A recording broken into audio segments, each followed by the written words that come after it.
Can you remind me if you'll be so kind, staring out into space, asking God to hear my case, trying to think of all things past. How long will my memory last? The purple angel, purple angel, purple angel, you're next to me. Well, hi, everyone, and welcome to Alzheimer Speaks Radio. I'm Lori LeBay, the host and founder of Alzheimer Speaks. We're thrilled to have you with us today, but before we get into our show, I always like to just do a little announcement about who Alzheimer Speaks is and what we're about, because we're always getting new listeners. So I promise I won't take up much of your time here. But bottom line, Alzheimer Speaks is an advocacy-based company providing multiple platforms to shift our dementia care culture from crisis to comfort around the world. I began this company because I've been on this journey with my own mom for 30 years. And it was really important for me as an individual to help raise everyone's voice. And so here at Alzheimer Speaks, we just believe in joining forces and sharing knowledge and having these everyday conversations about life with dementia so that we can remove isolation and give people hope when it comes to living in the trenches with this disease, so that people can continue to be engaged and purposeful and connected, have a sense of community. At our core, we believe that collaboration is really the only way we are going to win this battle against dementia. And I know it's working thanks to each and every one of you. You see, your clicks, your likes, your shares of our information got us named as the #1 influencer online for Alzheimer's disease, according to ShareCare and Dr. Oz. So those few seconds that you take are powerful and they matter. And so I would encourage you to continue to share our information, not just here on Alzheimer Speaks Radio and our dementia chats and our blog, but, the information that touches you regarding this disease that anybody puts out. Because we all have large spheres of influence, many of which, we don't know who is dealing with this disease, because there's still a lot of people in the closet that don't feel comfortable talking about it or might not even know exactly what they're dealing with. But the more information they see readily available, the more normal and okay it's going to be for them to reach out. So please continue to show your support and share knowledge. It just takes seconds, but it's so powerful to so many. I'd also like to invite you, if you're listening, to maybe be a guest on the show. You see, we're about raising everyone's voice, and that means people with dementia. That means families caring for them and friends. That means advocates, business professionals, movie directors, songwriters, authors, researchers. All of us as a community need to join together and just talk and have an honest conversation about this disease and how we can make an impact. And there's no better time to do that than in the month of September. You see, September is World Alzheimer's Month, and mark your calendars for September 21st, because that's actually World Alzheimer's Day. Most people don't know that every 3 seconds there's someone in the world that is in the process of developing dementia. That is a huge, huge number, and yet we also know that it is underdiagnosed. I also want to give a shout out to the Alzheimer's Association Indiana. I'm going to be down in Fort Wayne October 19th and in Maryville October 20th doing a conference for them. And so I would love to meet you. So you can go to my website or go to theirs on the front of alzheimerspeaks.com. You can just click to get more information and register. I've had a few people contact me already that they're planning on coming. So, I love to meet my community, and it would be wonderful to hear your story. So with no further ado, I want to introduce my co-host today. We're changing up the format here. As you know, or maybe don't know, if you're new to the show, I'm really all about raising the voice of dementia. And I just thought, gosh, I need to have a co-host. And we are now going to try to have a co-host for most every show. And we're probably going to be rotating in terms of who that's going to be. But my co-host will have dementia. I just am adamant that this voice needs to be heard. They have so much to add to the conversation, no matter what it is. And so today, we are so lucky to have with us a woman who is a great advocate. She also is on our Dementia Chats webinar, where her voice is just so powerful. Lori Shearer is with us today, and she is our inaugural launch, in terms of having a person with dementia be the co-host. So welcome. Hi, thank you for having me. It's been a pleasure. Well, it's going to be a lot of fun. I'm just really looking forward to this new shift that we're making. Now, today we're going to be talking with Gina Martin, and Gina is the daughter of Alzheimer's. Her mom, Diane, was diagnosed in 2006 at the age of 65, and she died only 5 short years later. Her father, Bob, was her husband of 49 and a half years and a loyal caregiver who then died 3 months later. I can't even imagine the impact that had on Gina's life. Gina has worked at National Geographic for over 16 years, and she's very active in the photo community. So in 2016, she founded the Bob and Diane Fund to give $5,000 grant to support visual storytelling about Alzheimer's and dementia. And so I'm really excited to have this conversation with her today.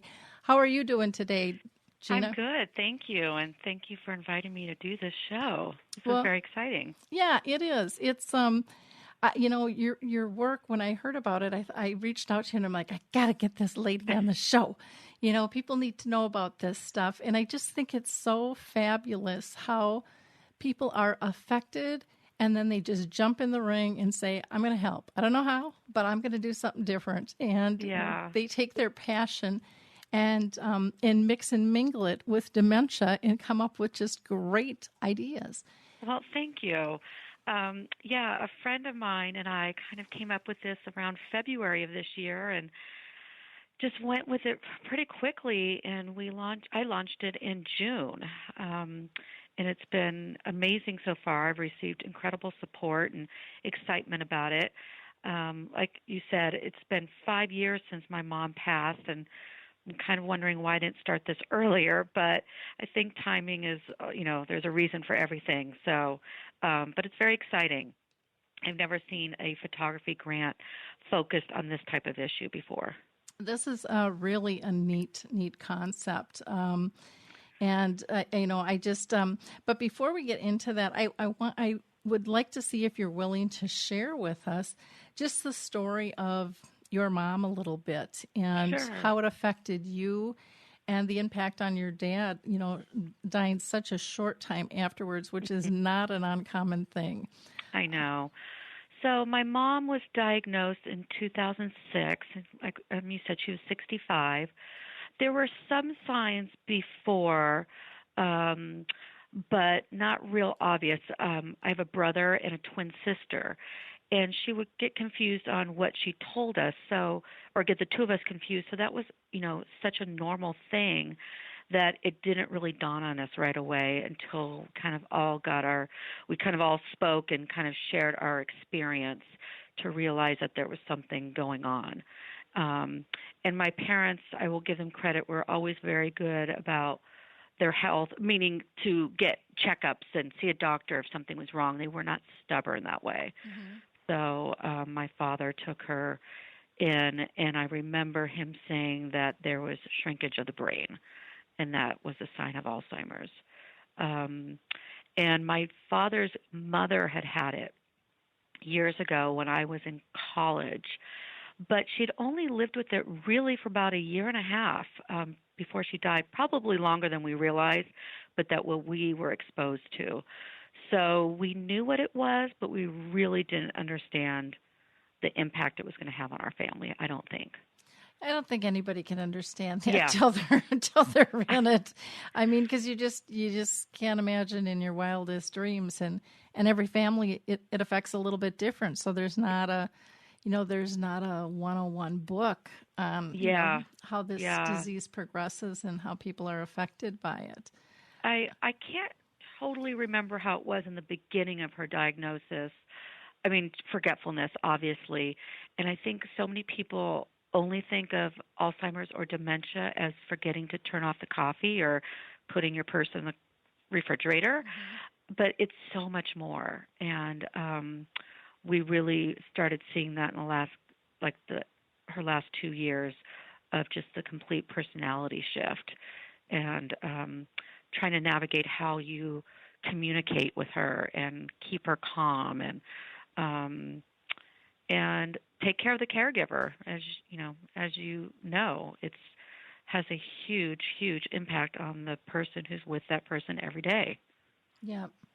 It's interesting that, your folks were married 49 and a half years. Mine were too. And my dad ended up going first, which we never, ever imagined.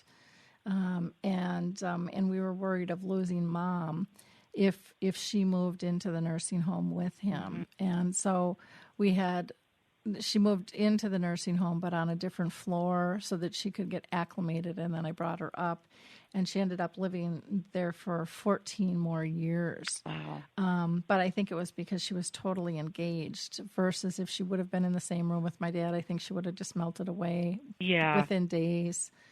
I can't imagine that kind of loss. My marriage only lasted 21 years, so.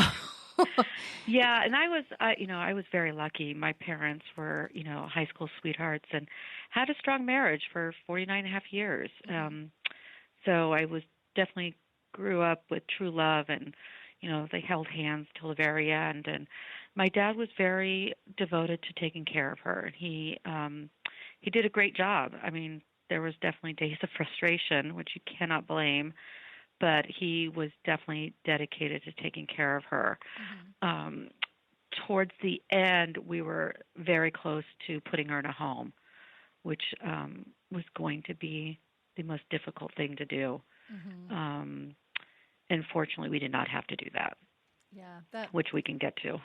Yeah, that's a tough piece. No matter how my mom, I actually asked to move in because my dad was there, and she didn't want to be. She's like, we've been together 49 and a half years, and I don't want to leave him now. I mean, that was her justification. And I remember as a family struggling, going, how did we miss that piece? Well, it was because we never ever in a blue moon imagined my dad going first. So right, it makes a big difference. Go ahead. I was going to say, we worried about it a little bit because my dad did not have a real healthy heart. He had rheumatic fever when he was young, so his heart was never 100%.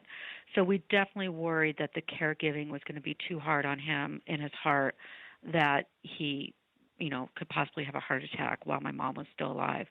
And that was a big concern for us, in keeping him healthy and making sure that he wasn't overextending himself. Oh gosh, that had to be really scary as a daughter. I can't even imagine that in the mix of everything, because my dad was very healthy until he got diagnosed with cancer, but and he lived 4.5 years with that, really fairly well. So we didn't have to deal with that worry. And my dad was healthy. He was very active for someone who didn't have 100% use of his heart. Mm-hmm. But he was extremely active. But the stress that puts on is a whole different type of stress. And he ended up dying of a heart attack. Mm-hmm. But it was 3 months after my mother died. Mm-hmm. Gosh, well, I'm just sorry for your loss, and I'm sure it's. I would imagine this grant that you've come forth is just kind of almost a give back to the gifts that they gave you. Absolutely. During a lifetime. My parents were two of the most giving people I've ever known, and they were all about giving back. And this is my tribute to them. The $5,000 is my money, that I will put up every year, and it's a thank you to them. That's really cool. That's it says a lot about your parents and the relationship you had to want Thank to you. do that. Very, very neat. Yeah, I feel very fortunate. I mean, it was a horrible loss to lose both of them. I think I was 43 or 44, but I was so grateful that I had them for as long as I had, because I really had great parents. So I made a pretty strong effort to celebrate them more than mourn them. And I probably did that more after when they died, too. I mean, I definitely went through some mourning, but I think I probably celebrated them more. Well, that's wonderful. Lori, I'm just going to throw this out to you, and some people might think that this is a little crass, but I think it's real life in terms of, living with dementia. How do you want your family to look back at your life if you leave first? I first want to say, I think, Gina, what you mentioned about a strong couple and marital relationship is so important.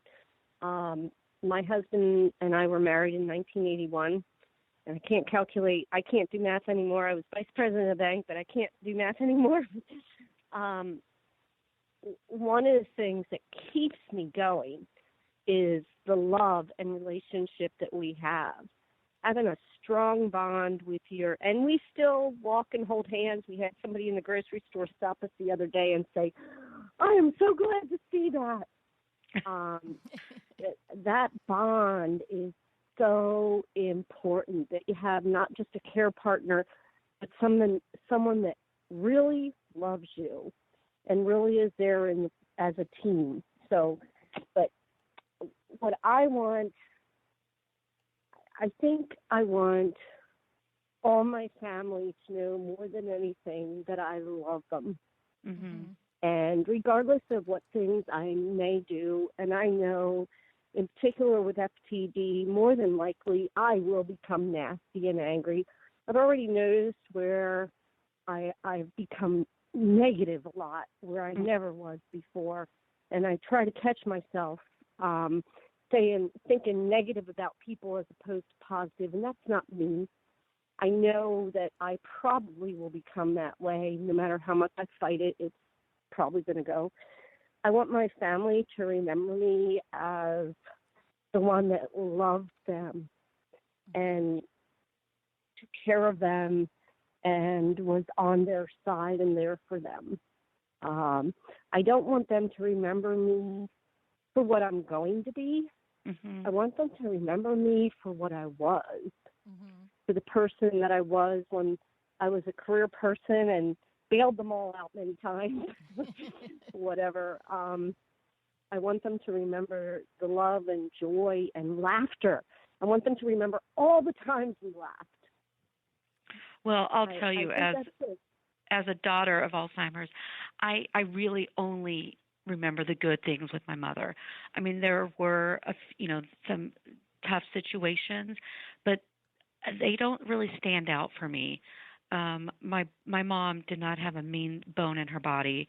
She just never was, rude or nasty in any way, and that came out at the end. But we didn't experience it real long, maybe 9 months.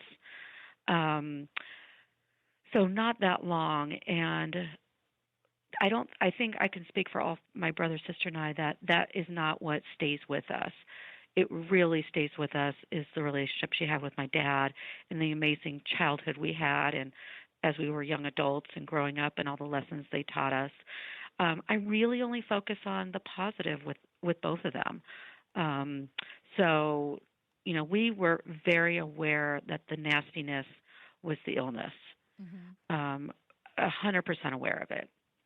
So it's not something we ever thought was who she was. So if that's any consolation.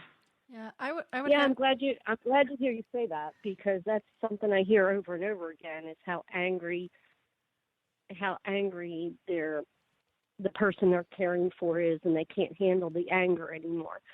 And that worries me more than anything. So Yeah. hearing you as a caregiver saying, I forget about that. Kudos to you. That's great. I like to hear that. Yeah, I mean, I can think of only a few instances, and it's something I don't really think about because I thought about, okay, what am I going to talk about my mom, and I didn't know if I was going to focus on the illness part, and I had to think about things that happened because it's not something that stays with me, and yeah, I think that for both my siblings and my mom did not get to the violent stage at all.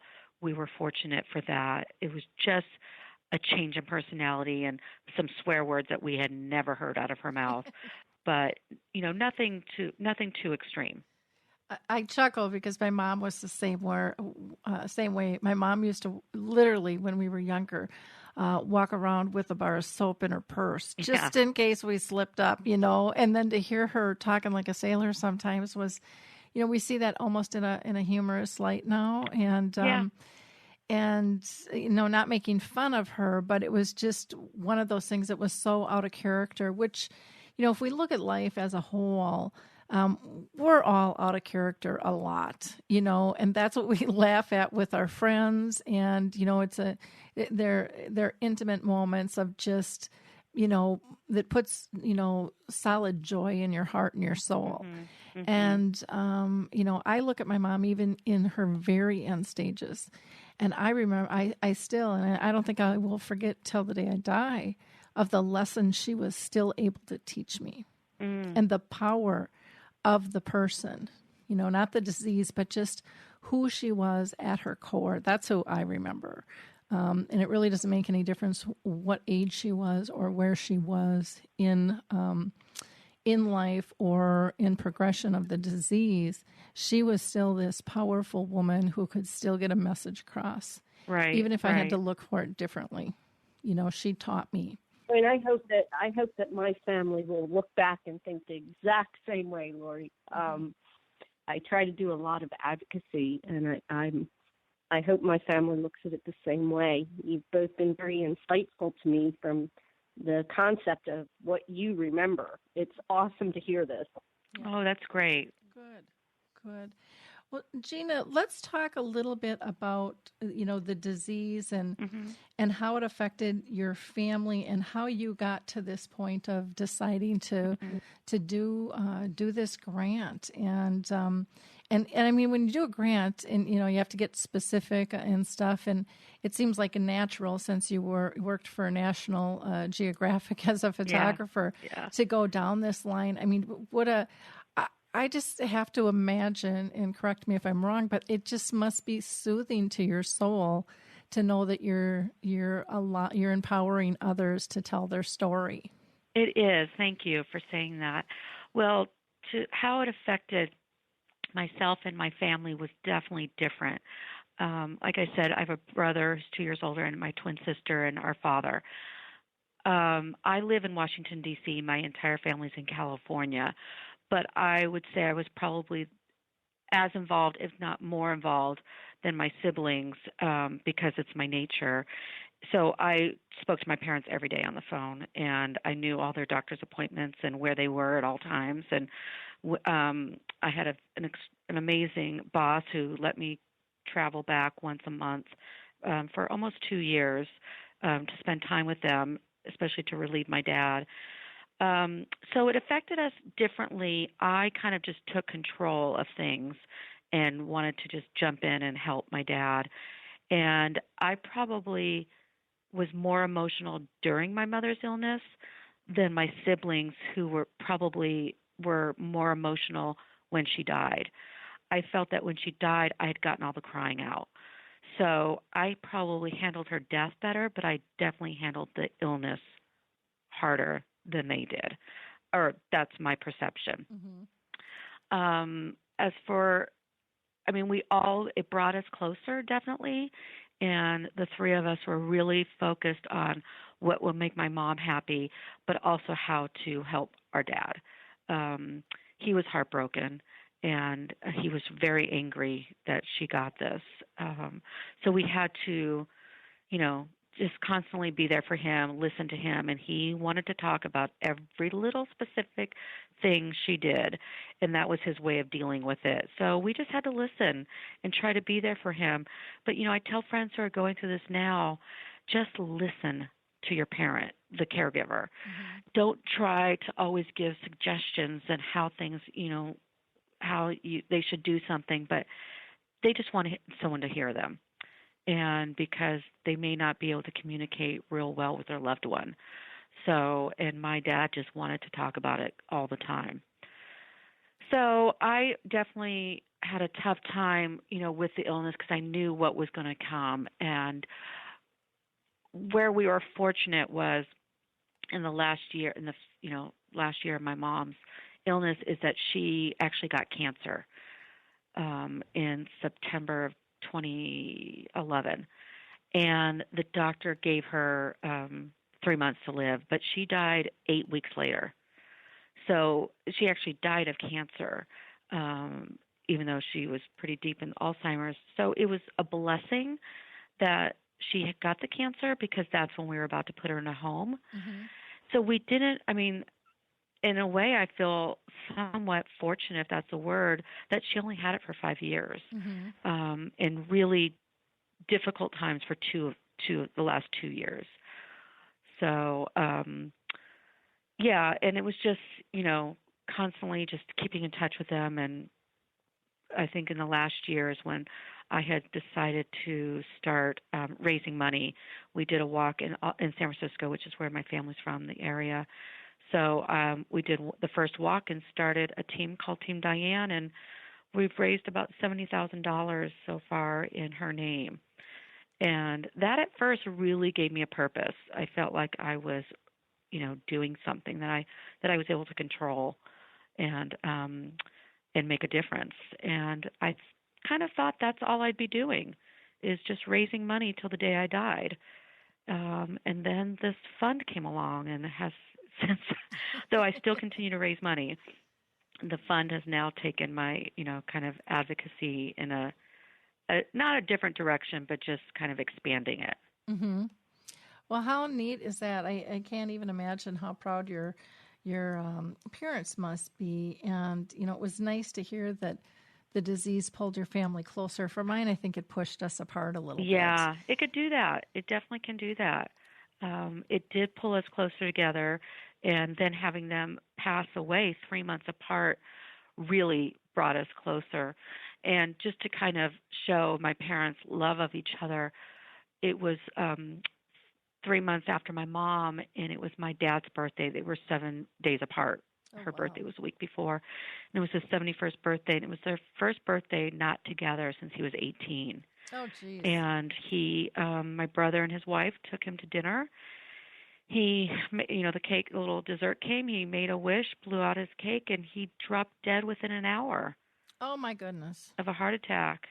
And no signs of that day. There was nothing, to give us a clue that was going to happen. But I am convinced his wish was to be with my mother.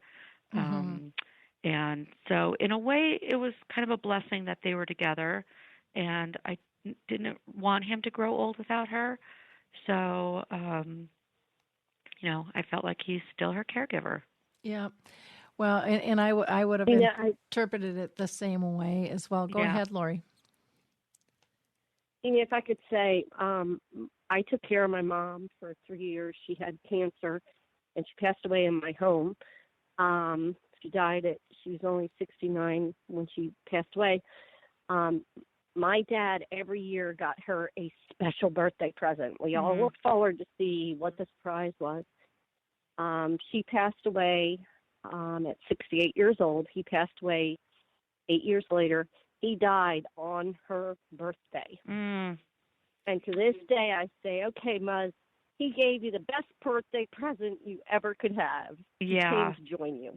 Wow. Yeah. And I think that's, it's like, okay, this is the best I can do. I'm coming to be with you. Mm-hmm. Wow. Yeah, and I think, as shocked as we were and just not prepared for it, in the end, I think it was a blessing that when it happened, and that they were together. And like with the grant, my dad got me into photography. So and my mom was, very supportive of what I do. I'm not a photographer for National Geographic. I work for the photo agency. Mm-hmm. So I'm around photos every day. I represent photographers and sell their work. But I work on a photo festival. I've been very active in the photo community for a long time and supportive of photographers and trying to help them, tell their story and supporting them financially through buying their books and prints. And I always wanted to do something to help photographers get their work out there. And I just didn't know how to do that. And I didn't think I could do it till I retired and maybe hit the lottery, which is what I really wanted, and realized that I could start now and can do something today and make it more personal than just supporting a project or a photographer.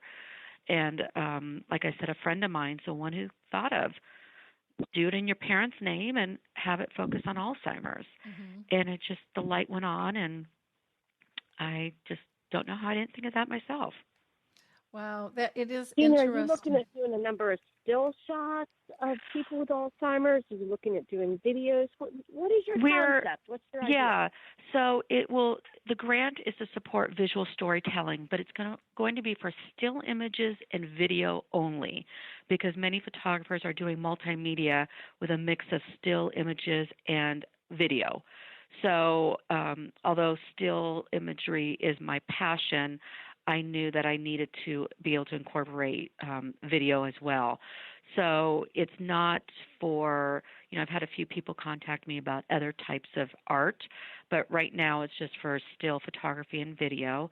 And it's to support the project. So it's to help. The $5,000 is to finish the project, help get it published, meaning in a book, or to exhibit it. So whether they need the $5,000 to help them do another trip to photograph the work, $5,000 to put towards the publishing of the book, or $5,000 towards an exhibit. So it's not to start the work. It has to be existing work already. Got it. And so the submissions are for 2 months. They started on August 15th through October 15th. And I have 3 judges, and we will meet just after the election in November and review. I'm expecting maybe 40 to 50 submissions, and then we'll review those. They will, and choose the project with, they'll see the work, because we're asking for a sample of the photography or the video and a statement about the project. So we'll kind of decide between the actual work and what they want to do with with the money, and what they want to do with their project. And where they hope it goes.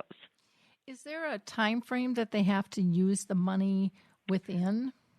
I would like it to be within like 9 months, so I can use their work to promote it for the next year. But it's not really, I'm not going to be real set in stone on that, because things happen. I do want that $5,000 to be used for that project, though. There are grants or photo contests where they win money and they could do it as they please, and that is great.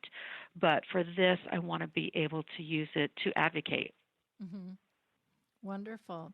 Well, I just send kudos out to you for doing this. I think this is a wonderful, wonderful mission, and hopefully you'll get lots of applications for this. They're coming in, and I actually haven't looked at them yet. I just make sure that they downloaded properly and everything's there, and I let them know, but I haven't looked at the work. I think I want to wait until we put it all together for the 3 judges. Sure. And let me just say who my judges are. So there are 2 of my board members, which is Sarah Lean, who is the director of photography for National Geographic magazine, Chip Somodavia, who is a senior photographer for Getty News. And our guest, we're going to do a guest judge each year, and this year is Marianne Golan, who's the director of photography for the Washington Post. Oh, cool. Wow, those are some powerful eyeballs that are going to be Yeah, reviewing this. yeah. I'm lucky to be around some amazing talent in this in our community. So they will be the judges. I won't have a say in it, but I'll be there when they're judging, and I'm sure they'll choose something that's very worthy. Mm-hmm. Wonderful. Where do you see the fund, like 5 years from now? Mm-hmm. I've been thinking about this because to be honest, this fund has moved a little more quickly than I had hoped, or had thought, I should say, not had hoped, but it just has received amazing support so far, and I was amazed at how many people know of this.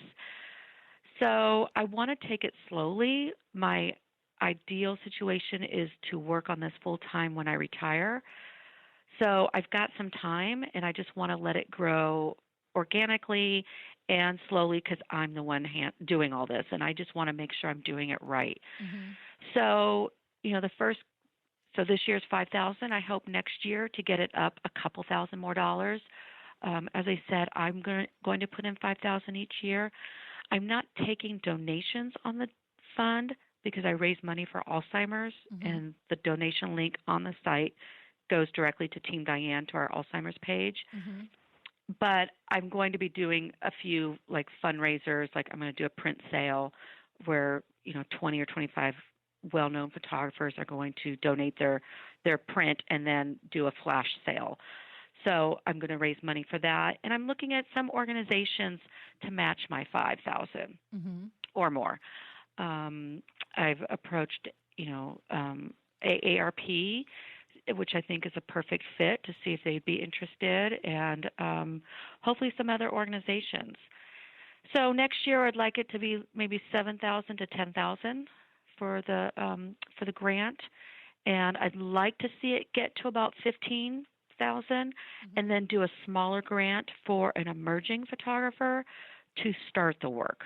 Okay. So, like I said, the main grant now is to finish the project, but what I'd like to do is have an emerging one to start work. Okay. Yeah, and then hopefully have other things that we can, give to support some NGOs in third world countries who are doing work with Alzheimer's patients where they're not getting a lot of funding. So I'm kind of, thinking other ideas besides direct photography grants. Oh, that would be fantastic. And they would just gobble that up because the need is so huge. And that's like my 10-year plan. Who knows? By the way it's going, I don't know if that'll be shorter or longer. But that's my hope. Okay. But I want this to be, to go the distance and continue giving each year. I mean, there is surprisingly more work out there than I possibly could have imagined. Very interesting work, and all different types, from photojournalism to fine art. And I just, want to support these photographers because it's such a specific subject that I don't think that they're going to get a lot of support in other types of photography grants. Is your focus on elderly people with Alzheimer's or dementia, or are you looking at a broad perspective of many people with dementia? A broad perspective. It's everything about dementia. So from the science to the caregiver to the family member to the people who are affected by it to a home. I've seen some work, in fact, one work by a photographer who I think is submitting is he photographed objects of his father's after his father passed away who had Alzheimer's. So he did like still lifes of very personal objects of his. So I don't even know if there will be a picture of his father in the project. So there are very different types of work out there. You'd be quite surprised the way people have, decided to document this and to show it through. There's one photographer who photographed people in a home, a caregiver's home, but just standing at the door, then looking out the window, and it's just at the back of them of each patient standing there waiting for the door to open or for their loved one to show. And you never see their faces. Oh, neat. One of the things a photographer friend and I had talked about a while back, and we just haven't gotten to it, was to do cards that would have a picture of somebody, and then we would make it into a tool that in this situation you do this. But I don't know if it would be artsy enough for basically your competition for the grant. But we just felt that there's a big need for that. It doesn't have to be artsy. Photojournalism is one way of shooting, and then there's fine art and still lifes and just portraits, and we're putting no parameters on it. It's I'll be very curious, and multimedia. So it will be very interesting to see the different ways. On my website, which is bobanddianefund.org, is my inspiration page. And that has about 3 projects that had inspired me in the last 5 years or so. And there are 3 photographers who have done work on this. And one is Phil Toledano, who photographed his father who had dementia and did a lovely book on him in a multimedia piece, and it's called Days with My Father. And then a National Geographic photographer, Maggie Stieber, did a story for National Geographic on memory and on her mother, Madge, who had dementia. And then lastly is the piece that husband and wife, Julie Winokur and Ed Cashy, who did a multimedia piece on Julie's father, but it's called The Sandwich Generation, where you're raising your children and taking care of your parents. And it's just a beautiful project. So there's definitely different types of stories that have inspired me to do this grant. Oh, very neat. Very neat. And you can tell how uneducated I am in terms of photography. I just enjoy it. But I don't necessarily know all the categories and things. So, that's definitely okay. Well, this is very exciting. And again, this is called the Bob and Diane Fund. And I really look forward to seeing who you pick and what happens with this. So please keep us posted. And thank you. I will. And maybe we can have you and the grant winner, on the show when the project is finished or something. That would be great. I would love that. And just to encourage people to check out the website. It's bobanddianefund.org. And we're on Facebook, Instagram, and Twitter with the same handle, Bob and Diane Fund. And trying to put, as much information out there and sharing and just, trying to bring awareness and, like you said, removing the isolation and having this community to share and support each other. Yeah, it's a wonderful, wonderful way to go. And I think, the multimedia, it's just a nice way to be able to reach people. It's not just a lecture, or something to study. And everybody learns different and takes things away. And pictures tell such a story. Photos and video is a very powerful tool that can, inform and shape and educate and, in so many ways. It's on the news every day. It's in the newspapers and magazines. And photography is a way to really explain and help people understand a story or situation, and in this case, this disease. Well, wonderful. Well, again, I thank you so much for taking the time to share your story, and hopefully we'll help you raise a little awareness. So when is the closing date again for the fund? The deadline is October 15th. Okay. So we're about a month away then. Yes, we are. Okay. I'm sure they're going to be flooding in the last 24 hours, too, as most photographers do for grants. So I'll be prepared for that. Well, wonderful. Well, again, please keep us posted. Any last questions you have, Lori? No, I think it's wonderful, and I really admire what you're doing. Sorry for your loss, and so glad that you've taken that experience and turned it into something that will help others. Thank you. I appreciate that. And, yeah, I will continue hopefully making them proud and hopefully find a cure to this. I have no doubt about that at all.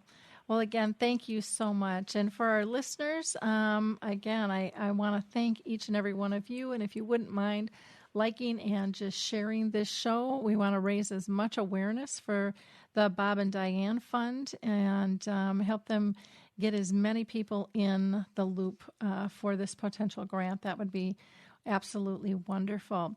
If you haven't listened to our latest shows, you are going to want to check out our conversation with Deborah Schaus and her partner, Ron. We talked about their book, which just came out, Connecting in the Land of Dementia.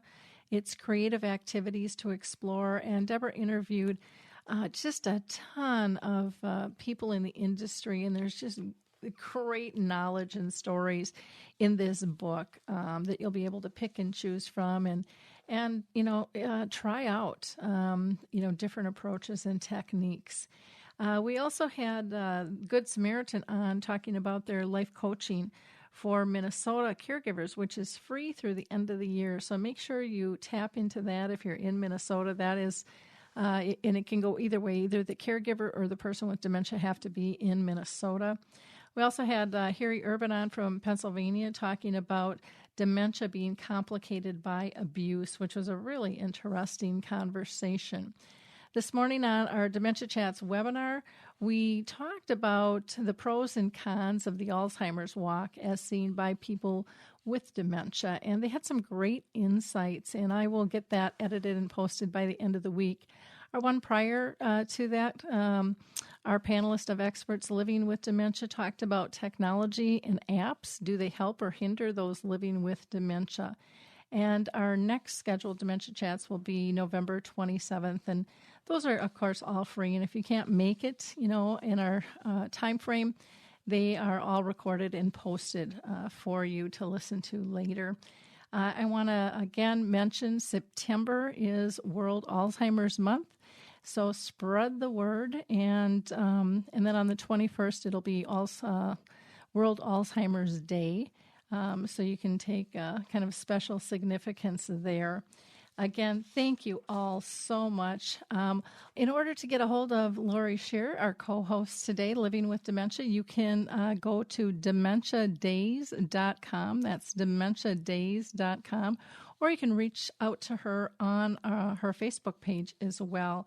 And then for Gina Martin, again, check out the website, bobanddianefund.org. That's bobanddianefund.org.